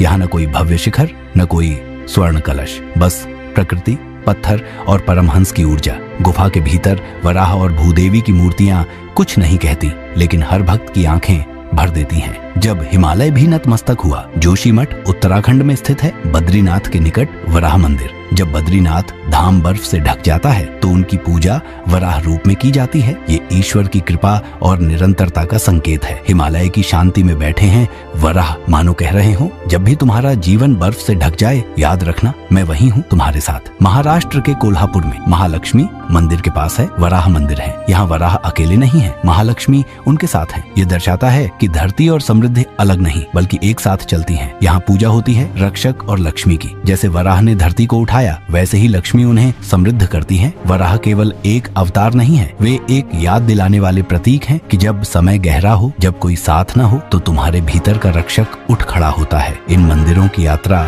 सिर्फ धार्मिक नहीं है, यह एक आत्मिक जागरण है। वो सवाल जो हमें अपने भीतर झांकने पर मजबूर करता है। श्री हरि विष्णु जो हमेशा कमल के पुष्प पर विराजमान होते हैं, जिनका रूप सौम्य, मोहक और दिव्य होता है, उन्होंने क्यों चुना ऐसा रूप? एक सुअर जैसा, एक ऐसा प्राणी जो आम तौर पर मलिन समानता और अधो श्रेणी से जुड़ा होता है। उत्तर छुपा है उस सुअर की प्रकृति में। सुअर मिट्टी को खोदता है, गहरे गड्ढों में उतरता है जहाँ कोई देखना या पहुँच पाना नहीं चाहता। वह दबी हुई छुपी हुई चीजों को बाहर निकालता है, चाहे वो गंदगी हो या कोई बहुमूल्य रत्न। ठीक उसी तरह जब पृथ्वी माता डूब गई थी, सभी ने उसे त्याग दिया था, भूल गए थे उसकी महत्ता। तब भगवान ने वह सुअर रूप धारण किया। उसने उस मलिनता और अंधकार में उतरकर धरती को फिर से खोजा, उसे उठाया और जीवन दिया। वराह अवतार अपवित्र नहीं था, बल्कि सबसे पवित्र था, क्योंकि वही था जिसने अधर्म की गहराइयों में जाकर धर्म को पुनः जगाया। ये केवल एक पौराणिक कथा नहीं है, यह एक गहरी चेतावनी है। जब अधर्म हमारी धरती को डुबाने लगे, जब हम नैतिक और पर्यावरणीय पतन के गर्त में गिरे, तो ईश्वर किसी भी रूप में प्रकट हो सकते हैं। कोई रूप सुंदर नहीं होगा, लेकिन वह सार्थक होगा। यह धर्म का असली रूप है, जो केवल रूप रंग की परवाह नहीं करता, बल्कि कर्म और उद्देश्य को महत्व देता है। आज का वराह कौन? आज हिरण्याक्ष कोई एक दैत्य नहीं है। आज हिरण्याक्ष है लालच, अत्यधिक उपभोग, प्रदूषण जो नदियों और वायु को मार रहा है, युद्ध जो मानवता को तहस नहस कर रहा है, स्वार्थ जो प्रकृति को अपवित्र कर रहा है। हमारी पृथ्वी आज भी संकट में है, फिर से डूब रही है। इस बार महासागर में नहीं, बल्कि कूड़े, धुएं, प्लास्टिक और अनदेखी की गहराइयों में। तो सवाल फिर से उठता है, क्या आज भी कोई वराह आएगा, या फिर हमें ही वह वराह बनना होगा? हमें ही गहराई में उतरना होगा, जहाँ सच छिपा है, जहाँ समाधान है। हमें ही धरती को फिर से उठाना होगा, प्रकृति को उसका सम्मान देना होगा, क्योंकि यह पृथ्वी केवल एक ग्रह नहीं है, यह हमारी माता है। जब माँ रोती है तो हमें भी रोना चाहिए, जब माँ संकट में हो तो हमें भी लड़ना होगा। वराह का संदेश यही है, अंधकार से लड़ने के लिए कभी कभी गंदे पानी में उतरना पड़ता है, लेकिन अंत में प्रकाश की ओर चलना ही धर्म है। तो उठिए, वराह बनिए, धरती को बचाइए, अपने कर्मों से इस सृष्टि को संजोइए, क्योंकि धरती को बचाना अपने आने वाले कल को। सृष्टि के आरंभिक काल में, जब देव और दानव का भेद धीरे धीरे आकार ले रहा था, जब ना कोई नगर थे, ना कोई राजपाट, ना युद्ध हुआ करते थे, ना शांति का कोई मतलब होता था, जब पूरी सृष्टि एकदम नई नई थी और हर चीज बस आकार ले रही थी, उसी समय ब्रह्मा जी, जिन्होंने खुद इस ब्रह्मांड की रचना की, उनके मन से एक महान संत उत्पन्न हुए, कश्यप आर्षि। कश्यप कोई साधारण अर्षि नहीं थे। उनकी तपस्या, उनका ज्ञान और उनके भीतर की शक्ति इतनी अद्भुत थी कि देवता हो या दानव, सब उन्हें मानते थे। ब्रह्मा जी ने उन्हें एक विशेष जिम्मेदारी दी थी, इस सृष्टि को संतुलन दो, जीवन फैलाओ। और फिर कश्यप ऋषि ने 13 पत्नियां स्वीकार की और उन्हीं के माध्यम से इस संसार में देव, दानव, गंधर्व, नाग, पशु पक्षी हर जाति फैली। लेकिन इन सब में से एक पत्नी थी, दिति। दिति से जन्मा ऐसा वंश जिसने आगे चलकर सृष्टि की दिशा ही बदल दी। यहीं से शुरू होती है वो धर्म और अधर्म के बीच छिड़ते युद्ध की, ईश्वर और अहंकार के टकराव की, और एक ऐसे बेटे की जिसने अपने ही पिता के सामने सत्य और भक्ति की मशाल थाम दी। कश्यप और दिति के 2 पुत्र हुए, हिरण्याक्ष और हिरण्यकश्यप। ये दोनों बचपन से ही अलग थे। जहाँ बाकी बालक खेलते, वहाँ ये ध्यान में बैठते। इनका मन बल, विद्या और तपस्या में लगता था, पर धीरे धीरे उनके मन में क्रोध, अहंकार और देवताओं के प्रति द्वेष पनपने लगा। हिरण्याक्ष, उसने तो पृथ्वी को ही पाताल में खींच लिया था, और तब भगवान विष्णु ने वराह अवतार लिया और पृथ्वी को बचाया। उस युद्ध में हिरण्याक्ष मारा गया और उसके भाई हिरण्यकश्यप ने देखा, मेरे भाई को मारने वाला कोई और नहीं, स्वयं विष्णु है। वहीं से शुरू हुआ हिरण्यकश्यप का प्रतिशोध। उसके भीतर कुछ टूट चुका था। अब वो सिर्फ राजा नहीं रह गया था, वो बन गया था एक ऐसा जीव जो विष्णु से अमृता के बल पर टकराना चाहता था। हिरण्यकश्यप सब कुछ छोड़कर वन चला गया। हजारों सालों तक उसने घोर तपस्या की। उसका शरीर अस्थियों का ढांचा बन गया। देवता भयभीत हो उठे, स्वर्ग थर्राने लगा। आखिरकार ब्रह्मा जी प्रकट हुए। उन्होंने कहा, वत्स, तुम्हारी तपस्या से मैं प्रसन्न हूँ, वरदान मांगो। हिरण्यकश्यप ने जो वरदान मांगा वो अमृता का एक जाल था, ऐसा जाल जिसे तोड़ना एक आम बात नहीं थी। ना मैं दिन में मरूं, न रात में, न किसी देवता से, न दानव से, न जीवित से, न निर्जीव से, न अस्त्र से, न शस्त्र से, न आकाश में, न पृथ्वी पर, न पाताल में। ब्रह्मा जी चुप रहे और बोले, तथास्तु। हिरण्यकश्यप के पास वो शक्ति थी जिससे वो न केवल खुद को अजेय समझने लगा, बल्कि उसने खुद को ही ईश्वर घोषित कर दिया। उसने अपनी राजधानी बनाई, सोनितपुर, जो सोने चांदी की दीवारों से घिरी थी, जहाँ देवताओं की जगह अब उसकी ही मूर्तियाँ स्थापित की जा रही थी। चारों दिशाओं में उसका एक ही आदेश था, अब इस ब्रह्मांड में पूजा के योग्य अगर कोई है तो वो मैं हूँ, जिसे हम और आप भगवान मानते हैं। विष्णु, शिव, ब्रह्मा, उन सभी का नाम लेना वहाँ अपराध था। लोग डर के साए में जी रहे थे, क्योंकि जो भी विरोध करता वो या तो मारा जाता या फिर ऐसा गायब होता जैसे कभी था ही नहीं। लेकिन हर अंधेरे में कहीं न कहीं एक दीपक जलता है और हिरण्यकश्यप के ही घर में जन्मा वो दीपक प्रहलाद। हिरण्यकश्यप की रानी कयाधु जब गर्भवती थी तो नारद मुनि ने उन्हें आश्रय दिया था और उन्हीं के सत्संग में प्रहलाद के कानों में भगवान विष्णु की कथाएं, मंत्र और भक्ति के बीज पड़ चुके थे। इसलिए जैसे ही प्रहलाद ने होश संभाला, उनका मन खेलकूद, युद्ध या सत्ता में नहीं लगा। उनका हृदय तो बस विष्णु भक्ति में डूबा था। वो बोलते, भगवान एक ही हैं, श्री हरि विष्णु, उनकी शरण ही सच्चा सुख है। अब हिरण्यकश्यप के कानों तक ये बात पहुंची कि उसका अपना बेटा उसी विष्णु का नाम जप रहा है जिसने उसके भाई को मारा था। गुस्से से उसकी आंखें जलने लगी। मेरा बेटा मेरे दुश्मन की भक्ति करेगा? नहीं, ये तो मेरे सिंहासन का अपमान है। हिरण्यकश्यप ने आदेश दिया, इस बच्चे को समझाओ, डांटो, मारो, पर इसके भीतर से विष्णु का नाम मिटा दो। लेकिन क्या हुआ, जितना ज्यादा उनको रोका गया उतना ही वो और भी दृढ़ होते गया। वो दरबार में खड़ा होकर बोलते, पिताजी आप मुझे कुछ भी कह सकते हैं, पर मैं सिर्फ नारायण को ही ईश्वर मानता हूँ। और यहीं से शुरू हुआ वो सिलसिला जहाँ एक पिता अपने ही पुत्र के विरुद्ध खड़ा हो गया। अब प्रहलाद बड़े हो रहे थे, शरीर से छोटा पर मन से बेहद विशाल। वो जितना जितना बड़े होते गए, उनकी भक्ति उतनी ही गहरी होती गई। उनके होंठों पर हर वक्त विष्णु नाम का जाप, आंखों में श्रद्धा और हृदय में एक अडिग विश्वास। वो राजकुमार होते हुए भी न सत्ता चाहता था न वैभव। उनके सब कुछ तो बस नारायण थे। उनको गुरु शुक्राचार्य के पुत्रों के पास शिक्षा के लिए भेजा गया, जहाँ उसे दैत्य धर्म और पिता की आज्ञा मानने का पाठ पढ़ाया जाता। लेकिन प्रहलाद तो वहाँ भी विष्णु की भक्ति में लीन रहते। गुरु के पुत्र उनको बार बार समझाते, प्रहलाद आपके पिता संसार के सबसे महान हैं, आप उन्हीं की पूजा करें। पर प्रहलाद कहते, जो आज है वो कल नहीं रहेगा, पर भगवान विष्णु वो सदा है, अनंत है, मैं उन्हीं को पूजता हूँ। ये बात जब हिरण्यकश्यप तक पहुँची तो उसने क्रोध में आकर प्रहलाद को अपने दरबार में बुलवाया। उसने पूछा, बता प्रहलाद, तुझे ये ज्ञान कहाँ से मिला? कौन है तेरा गुरु? प्रहलाद मुस्कुराए और बोले, मेरे गुरु तो स्वयं नारद मुनि हैं और ज्ञान तो मुझे माँ के गर्भ से ही प्राप्त हो गया था। मेरे लिए सबसे बड़ा सत्य नारायण है। हिरण्यकश्यप आग बबूला हो उठा, अपने पिता की बात नहीं मानेगा, मुझे छोड़ उस विष्णु की बात करेगा, तुझे मृत्यु का भय नहीं? और प्रहलाद ने जो जवाब दिया वो युगों तक अमर हो गया। मुझे मृत्यु का भय क्यों हो पिताजी? जो सच्चे धर्म पर चले और जिसने नारायण का नाम लिया हो उसे कौन मार सकता है? हिरण्यकश्यप ने जब देखा कि प्रहलाद को समझाया नहीं जा सकता तो उसने अब उसे मिटाने की ठान ली। उसने राजमहल के अस्तबल से सबसे विशाल, सबसे क्रोधित हाथियों को मंगवाया, जिनके पैरों के नीचे आकर बड़े बड़े पत्थर चूर चूर हो जाते थे। फरमान हुआ, इन्हें छोड़ा जाए इस विष्णु भक्त बालक के ऊपर, इसका अंत इसके हड्डियों के साथ हो जाना चाहिए। हाथियों की चिंगाड़ से धरती कांप उठी। सैनिकों ने उन्हें उकसाया, क्रोध दिलाया और फिर उन्हें प्रहलाद की ओर धकेल दिया। पर जैसे ही वे विशालकाय हाथी उस शांत और प्रभु भक्त बालक के पास पहुंचे, कुछ अद्भुत हुआ। वे ठिठक गए, उनकी आंखों की क्रूरता ममता में बदल गई। वे धीरे धीरे आगे बढ़े और प्रहलाद के सामने पहुंचकर सिर झुका दिया। हाथी भी जान गए थे, यह कोई साधारण बालक नहीं है, इनके भीतर स्वयं नारायण का तेज समाया है। हिरण्यकश्यप ने देखा तो उसकी आंखों में अविश्वास और क्रोध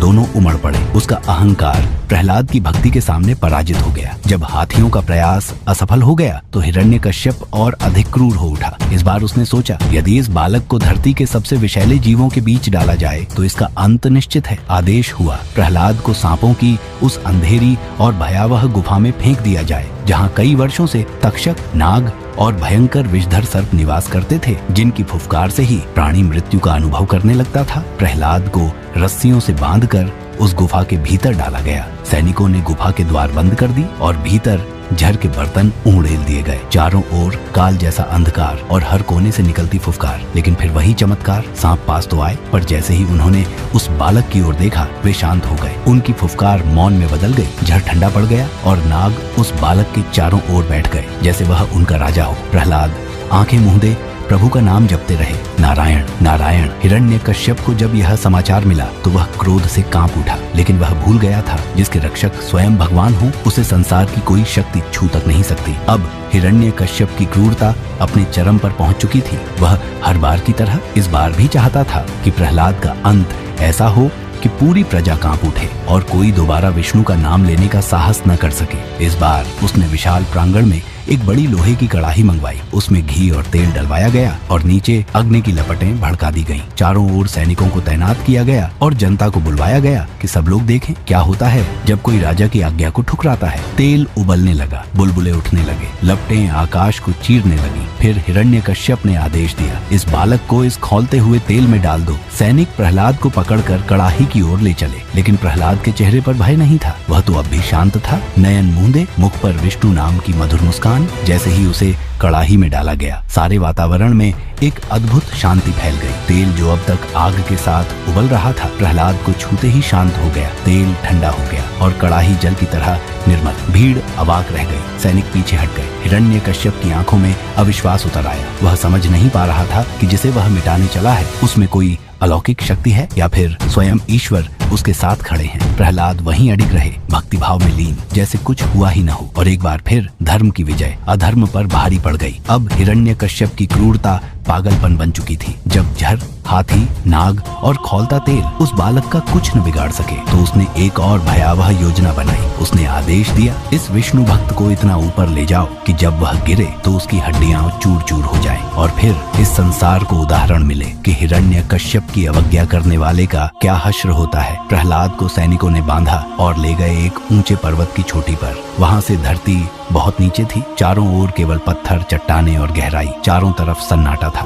सिर्फ हवा की साएं साएं सुनाई दे रही थी। फिर बिना देरी के उसे नीचे धकेल दिया गया। भीड़ नीचे खड़ी थी, उनकी सांसें थमी थी। सभी ने सोचा अब कुछ नहीं बचेगा, लेकिन तभी कुछ अद्भुत हुआ। जैसे ही प्रहलाद नीचे गिरने को हुए, हवा में कंपन हुआ और एक सौम्य झोंका उन्हें थामने चला आया। वो गिरे नहीं, वो तो जैसे हवा की गोद में उतर रहे थे और धरती पर कमल के फूल की तरह हल्के से उतरे, बिना किसी खरोंच के, बिना किसी भय के। वो खड़ा हुए और हाथ जोड़कर बोले, नारायण नारायण। हिरण्यकश्यप ने यह दृश्य देखा तो उसका मस्तिष्क भी कांप उठा। उसके सारे तर्क, सारे उपाय विफल हो चुके थे, क्योंकि जिस बालक की रक्षा स्वयं प्रकृति कर रही हो, वहाँ क्रूरता का कोई स्थान नहीं। प्रहलाद फिर से अडिग थे और अधर्म फिर एक बार पराजित। पूरा दरबार स्तब्ध था। ये कौन सी शक्ति है जो इसे बचा रही है? हिरण्यकश्यप के अंदर की आग अब ज्वाला बन चुकी थी। उसने कहा, अब मैं खुद इसे मारूंगा। और फिर उसे सामने खड़ा कर पूछा, बता प्रहलाद, तेरा विष्णु आखिर है कहाँ? प्रहलाद ने बड़ी सहजता से जवाब दिया, वो तो कण कण में है पिताजी, इस खंभे में भी। और फिर हुआ वो दृश्य जिसे देखकर समय भी थम गया, जहाँ धर्म और अधर्म आमने सामने खड़े हैं और एक बालक की भक्ति के सामने पिता का अहंकार थरथरा रहा है। एक ऐसा दृश्य जो इतिहास नहीं, उदाहरण बन गया। अब असुर राज हिरण्यकश्यप की सहन शक्ति टूट चुकी थी। उसका अहंकार फुफकार रहा था। हर उपाय विफल, हर प्रयास व्यर्थ। वो बेकाबू होकर गरजने लगा, बोल प्रहलाद, कहाँ है तेरा विष्णु? हर बार कहता है वो है, वो है। क्या वो अभी आएंगे? क्या वो तुझे बचाएंगे मेरे हाथों से? लेकिन उस भयावह गर्जना के सामने प्रहलाद शांत खड़े थे। न उसकी आंखों में डर था, न उसके स्वर में कंपन। वो धीमे किंतु अडिग शब्दों में बोले, वो तो कण कण में है पिताजी, इस आकाश में, इस धरती में, इस खंभे में भी, हर अणु में विष्णु का वास है। ये सुनते ही हिरण्यकश्यप का क्रोध और भड़क उठा। उसने गुस्से में अपनी गदा उठाई और दरबार के मध्य खड़े भव्य खंभे पर पूरी शक्ति से प्रहार कर दिया। लेकिन खंभा टूटा नहीं, बल्कि उससे निकलने लगी एक अद्भुत और विकराल गरज, जैसे ब्रह्मांड की रचना फिर से हो रही हो, जैसे आकाश फट पड़ा हो। पूरा महल हिलने लगा, सैनिक कांपने लगे, दरबारियों की आंखों में भय तैर गया। और फिर उस खंभे से निकली एक भयंकर बिजली और एक ऐसी दिव्य आकृति प्रकट हुई जिसे देखकर खुद मृत्यु भी थर्रा जाए। नरसिंह अवतार, भगवान विष्णु का अद्वितीय रूप, न आधे मनुष्य, न पूरा पशु, मुख सिंह का, शरीर मानव का, आंखों में जलती अग्नि, नाक से निकलती गरज, नाखून वज्र जैसे तीखे और शरीर से निकलती ऐसी ज्योति जिसे देखकर अंधकार भी भाग खड़ा हो। हिरण्यकश्यप एक क्षण को पीछे हटा। उसका घमंड अब भय में बदलने लगा था, लेकिन फिर भी वह बोला, तू कौन है? देवता या दानव? किसने तुझे बुलाया? नरसिंह गरजते हैं, मैं न देव हूँ न दानव, मैं धर्म की रक्षा का वचन हूँ, जो अधर्म का अंत करने के लिए प्रकट हुआ है। और फिर आरंभ हुआ वह महासंग्राम, जिसका वर्णन स्वयं काल भी कांपते हुए करता है। हिरण्यकश्यप ने गदा चलाई, तलवारें भांजी, शक्ति फेंकी, लेकिन नरसिंह पर कुछ भी असर नहीं हुआ। वो अडिग खड़े रहे, जैसे उन्हें रोकना असंभव हो। और फिर भगवान नरसिंह ने उसे पकड़ लिया। न दिन था, न रात, संध्या का समय था। न आकाश में उठाया, न धरती पर फेंका, उसे दरबार की दहलीज पर रखा। न किसी अस्त्र का उपयोग किया, न किसी शस्त्र का, बल्कि अपने ही तीखे नाखूनों से उसे फाड़ दिया। चारों ओर रक्त की धाराएं बह चली। अधर्म का अंत हो चुका था और साथ ही ब्रह्मा द्वारा दिए गए वरदान का उल्लंघन भी नहीं हुआ। प्रहलाद, नन्हा भक्त, अपने छोटे से शरीर से उठकर भगवान नरसिंह के चरणों में नतमस्तक हो गए। उनकी भक्ति ने वह कर दिखाया जो बड़े बड़े तपस्वी भी नहीं कर पाए थे। लेकिन भगवान नरसिंह अब भी शांत नहीं थे। उनका क्रोध अग्नि बन चुका था, सारी सृष्टि को भस्म कर देने को तत्पर। सारे देवता भयभीत हो गए, किसी की हिम्मत नहीं हुई उन्हें शांत करने की। तभी प्रहलाद ने हाथ जोड़कर कहा, प्रभु अब शांत हो जाइए, आप तो करुणा के सागर हैं, आपके लिए तो मैं कुछ नहीं, पर आपने मुझे अपना बना लिया। और वो शब्द सुनते ही नरसिंह का क्रोध शांत होने लगा, आंखों में करुणा उभर आई। उन्होंने प्रहलाद को गोद में उठाया, माथे पर हाथ फेरा और कहा, तुम मेरे सच्चे भक्त हो प्रहलाद, तुमने पूरे संसार को दिखा दिया कि सच्ची भक्ति के आगे कोई शक्ति नहीं टिकती, और जो धर्म के लिए अडिग रहता है उसके लिए स्वयं भगवान प्रकट हो जाते हैं। और इस प्रकार एक बालक की भक्ति ने संसार को नया संदेश दिया कि जब जब अधर्म बढ़ेगा, धर्म की रक्षा के लिए भगवान अवश्य अवतार लेंगे। लेकिन प्रहलाद ने कभी राजा की तरह नहीं, एक विनम्र भक्त की तरह राज्य किया। प्रजा में न्याय, करुणा और भक्ति का भाव फैल गया। एक बार फिर अपना वचन निभाकर अपने लोक को लौट गए, लेकिन उनके सिंहनाद की गूंज आज भी सत्य, भक्ति और धर्म के प्रतीक के रूप में गूंजती है। क्या आपने कभी सोचा है कि वो खंभा जहाँ से भगवान नरसिंह प्रकट हुए थे, क्या वो आज भी कहीं मौजूद है? क्या वो स्थान जहाँ हिरण्यकश्यप का अंत हुआ था, आज भी भक्तों की सांसों में वही गर्जना गूंजा रहा है? ये कोई कल्पना नहीं, ये भारत की धरती पर बिखरे नरसिंह भगवान के वो मंदिर हैं जो आज भी उनके रौद्र, सौम्य और योगमय स्वरूपों को साक्षात रूप में जीवित रखते हैं। कहीं वे बादलों के ऊपर बैठे हैं तो कहीं वो खुद चंदन से ढके रह जाते हैं और साल में सिर्फ एक दिन एक झलक देते हैं। कहीं वे पानक पीते हैं तो कहीं ट्रैकिंग के रास्तों में भक्तों की भक्ति की परीक्षा लेते हैं। तो आइए आज हम आपको लेकर चलेंगे एक ऐसी आध्यात्मिक यात्रा पर जहां हर मंदिर एक कहानी है, हर सीढ़ी एक आस्था की परीक्षा और हर दर्शन एक चमत्कार। हमारी पहली यात्रा एक ऐसे स्थान पर है जहां आज भी लोगों को लगता है जैसे जंगलों में सिंह की गर्जना गूंज रही हो। घने जंगल, ऊंची पहाड़ियां और हर कोने में छुपा कोई गूढ़ रहस्य। यह है अहोबिलम। अहोबिलम नरसिंह मंदिर को भारत के सबसे पुराने नरसिंह मंदिरों में से एक माना जाता है। किंवदंतियों के अनुसार इसका इतिहास त्रेता युग से जुड़ा हुआ है। ऐसा माना जाता है कि यह वह वास्तविक स्थान है जहां भगवान नरसिंह प्रकट हुए थे। शिलालेखों और वास्तुकला से पता चलता है कि इसका निर्माण चोल और विजयनगर काल के दौरान हुआ था। मंदिर परिसर पवित्र और ऐतिहासिक रूप से महत्वपूर्ण दोनों है। आंध्र प्रदेश की नल्लामाला पहाड़ियों में बसा यह स्थान केवल एक मंदिर नहीं है, बल्कि एक जीवंत कथा है जहां भगवान विष्णु ने नरसिंह रूप में हिरण्यकश्यप का वध किया था और तभी से यह भूमि नव नरसिंह स्वरूपों की आराधना की भूमि बन गई। यहाँ कुल 9 नरसिंह मंदिर हैं, हर एक अपने आप में एक अवतार, एक अनुभव। ज्वाला नरसिंह वही स्थान जहाँ हिरण्यकश्यप को चीर कर फाड़ा गया। माँ लोला नरसिंह सौम्य रूप, माँ लक्ष्मी के साथ भव नरसिंह, क्रोड़ा नरसिंह, यज्ञ नरसिंह और कई और स्वरूप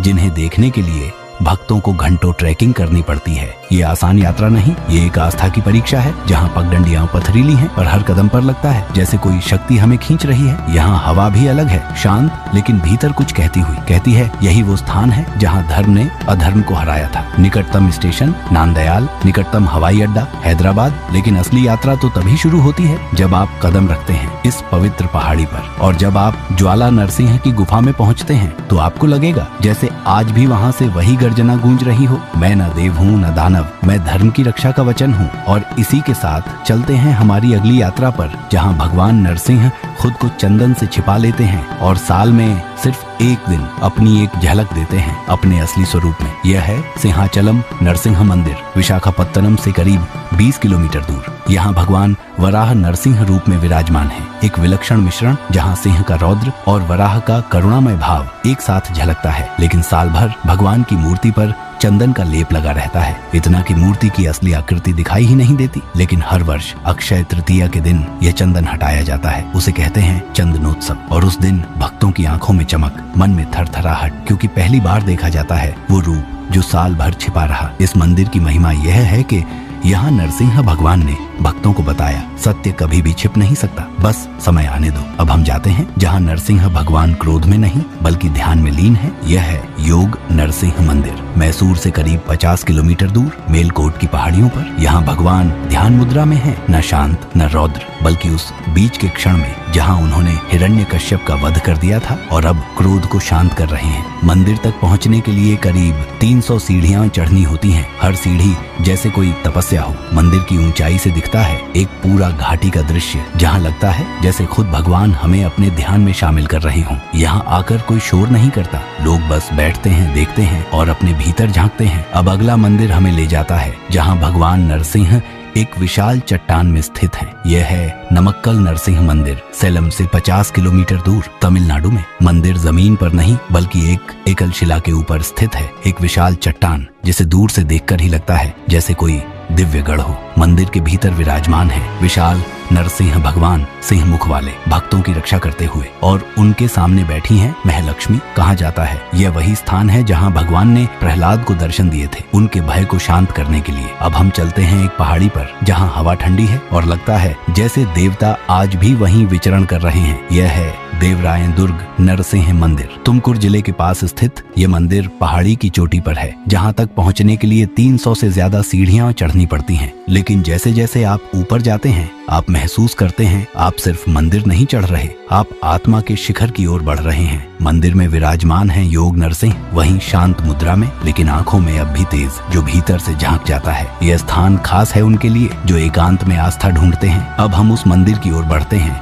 जहां आपको चढ़नी पड़ती हैं 1300 सीढ़ियां। जी हाँ, यह है शोलिंगुर नरसिंह मंदिर। अराकोणम के पास स्थित यह पहाड़ी मंदिर उन भक्तों की परीक्षा लेता है जिनके पास केवल एक चीज होती है, श्रद्धा। यहाँ भगवान नरसिंह योग मुद्रा में विराजमान हैं, वो भी एक गुफा जैसे गर्भगृह में। ऊपर तक चढ़ना कठिन है, लेकिन वहाँ की शांति, वहाँ की हवा आपके हर दुख को दूर कर देती है। अब हम आते हैं एक ऐसे मंदिर में जहाँ भगवान पानक जगगिरी का रस पीते हैं। यह है मंगलगिरी नरसिंह मंदिर, विजयवाड़ा के पास। यहाँ का चमत्कार ये है कि जब भी पुजारी भगवान को पानक अर्पण करते हैं तो जैसे ही वे कलश भगवान के मुंह से लगाते हैं उसमें से आधा रस अपने आप अंदर चला जाता है। कोई नहीं जानता कैसे, पर ये सदियों से होता आ रहा है। यहाँ भगवान को पान काला नरसिंह कहा जाता है। कहते हैं यहाँ नरसिंह भगवान ने खुद कहा था, मैं किसी बलिदान से नहीं भक्त की सेवा से संतुष्ट होता हूँ। अब हमारी आखिरी यात्रा है हिमालय की वादियों में जहाँ नरसिंह भगवान विराजमान है, शांत लेकिन जागृत रूप में। यह है लाडपुर नरसिंह मंदिर, हिमाचल प्रदेश में। चारों ओर देवदार के पेड़,